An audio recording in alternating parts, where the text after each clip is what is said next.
Short answer on that to me is yes. I mean, he's an exceptional player.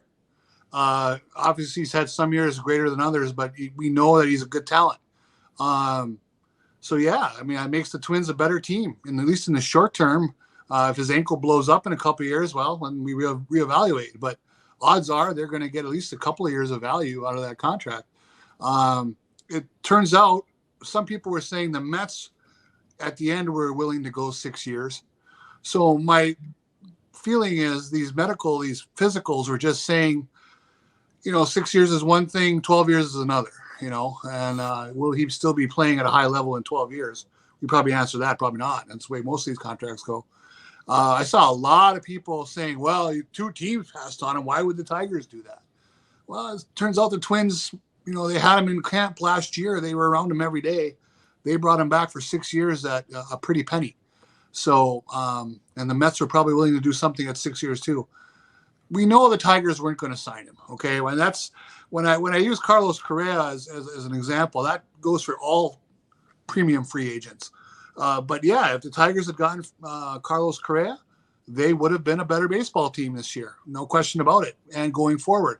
But Chris Ilitch, yeah, he was getting exfoliated in an infrared sauna and, myofascial release or whatever they do at his spa.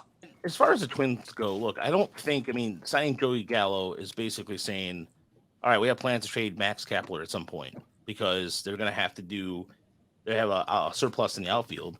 And there was talk about them trading their bat champion, Luis Arraez, and he was the Twins team MVP over the offseason. And then, yeah, what Connor said in the chat is absolutely correct.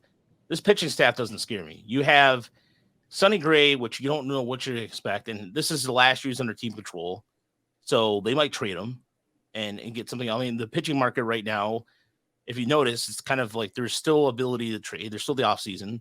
Tiger Killer Joe Ryan. If you want to, if they have 4 Joe Ryans, then yeah, of course you would be worried about that as a Tiger fan. But I'm not worried about Kentra Maeda because he's been injured and he can't really. I don't know, like in terms of the team staff, in terms of a strikeout staff, this isn't a team that really strikes fear except for Joe Ryan to me.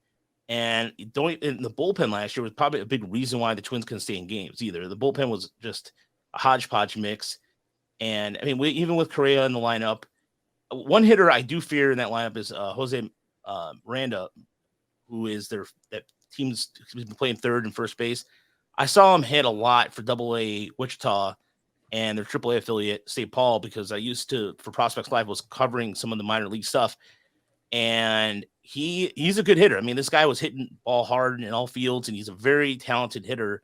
Again, it's just the Twins are very good at developing international talent and finding these guys. And so he's another example of that. But as far as Max Kepler goes, where he's going to go, I don't know. But then Brian Buxton, Chris and I have talked about this for years.